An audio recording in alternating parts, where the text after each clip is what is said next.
ஸ்ரீகிருஷ்ண ஜெயம். யோகா ஆசிரியராகும் ஜாதகருடைய கிரக பாவக அமைப்புகள். ஸோ அதை தான் நம்ம பார்க்க போகிறோம் இன்றைக்கி. நிறைய யோகா டீச்சர்ஸ் இருக்கிறாங்க.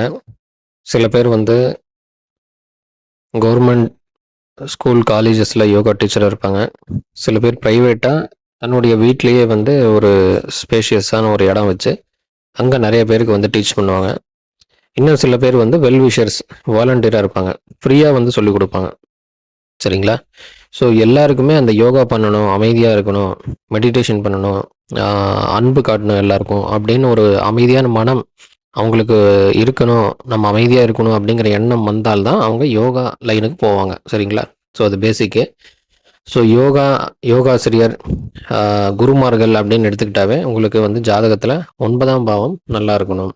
ஸோ 9ஆம் பாவம் நல்லா இருந்தது, ஆக்டிவேட் ஆனிச்சு அப்படின்னா உங்களுக்கு இந்த ஆன்மீகம், யோகா, இந்த ஜோதிடம், இந்த மாதிரி சம்பந்தமான ஒரு துறைக்கு வரக்கூடிய சான்ஸ் அதிகம்.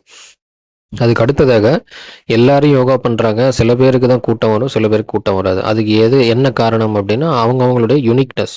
ஸோ யோகா ஒருத்தர்கிட்ட நம்ம கற்றுக்குறோம், குரு கிட்ட கற்றுக்குறோம், நம்ம தனியாக ஒரு கிளினிக்கே இல்லைன்னா வந்து ஒரு இன்ஸ்டியூஷன் வைக்கிறோம் அப்படின்னா நம்ம குருநாதரை விட நமக்கு அதிகமாக வரும். ஏன் அப்படின்னா நம்ம குருநாதர்கிட்ட கற்றுக்கிட்டு நமக்கு அதை ப்ராக்டிஸ் பண்ணிவிட்டு நம்ம ஸ்டைலில் நம்ம எக்ஸ்ட்ரா ஒரு நிறைய விஷயங்களை வந்து நம்ம ஆட் பண்ணியிருப்போம்.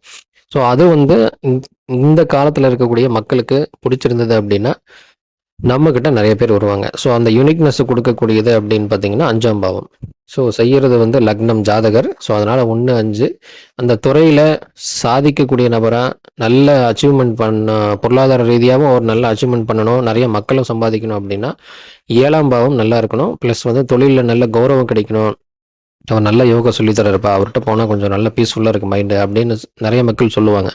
அதுக்கு என்ன காரணம் அப்படின்னா 7ஆம் பாவம் நல்லா இருக்கணும். ஸோ அதே துறையில் பொருளாதார ரீதியாக நல்ல வெல்த் நல்லா இருக்கணும், யோகா மூலமே அவருக்கு நிறைய வருமானம் வருது, அவர் எந்த தொழிலும் செய்கிறது இல்லை, அதுதான் பிரதான தொழில் அப்படிங்கிற பட்சத்தில் அந்த ஜாதகருடைய அமைப்புக்கு 10ஆம் பாவம் நல்லா சப்போர்ட் பண்ணும். சரிங்களா? ஸோ கிரக ரீதியாக அப்படின்னு பார்த்தீங்க அப்படின்னா சனி பகவான் தொழில்காரகனுடைய சேர்க்கையில் வந்து குரு, கேது இவங்க 2 பேர் சேரும் பொழுது இந்த மனம் அமைதியான, அதாவது ஒற்றைப்படை பாவங்கள் ரீதியான ஒரு துறை தேர்ந்தெடுக்கக்கூடிய மனம் வந்து அவங்களுக்கு வரும். இந்த யோகா இதெல்லாம் வந்து ஒற்றைப்படை பாவங்கள் ரீதியான ஒரு துறை. சரிங்களா?